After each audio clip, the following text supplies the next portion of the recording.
अस्सलाम वालेकुम तलबा, मैं आपकी टीचर ब्लूबेल स्कूल सिस्टम से उम्मीद करती हूँ कि आप सब ठीक होंगे। तलबा, ये हमारा उर्दू अदब का लेक्चर है। अपने अपने स्प्रिंग पैक खोल लें। सबक नंबर 1 हमद के हमने कल सवाल नंबर 2 किया था। आज हमने इसका सवाल नंबर 3 करना है। चलें मैं इसकी पढ़ाई करती हूँ। सवाल नंबर 3, मुनासिब अल्फाज की मदद से खाली जगह पुर कीजिए।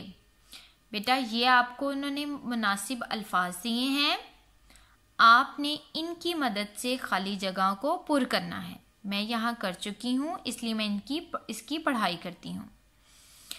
खुदा की बनाई हुई हर चीज़ में खुशनुमाई जाहिर है। तारों भरी रात खूबसूरत बनाई है। अल्लाह ताला ने दिन को अजब सफाई बख्शी है। हर रुत में नया समा नई बात है। बेशक खुदा कवियो कादिर है। तलबा, सवाल नंबर 3 को आपने याद करना है और अपनी क्लास जूम क्लास लाजमी ज्वाइन करनी है आपने। ओके तलबा, अल्लाह हाफिज़।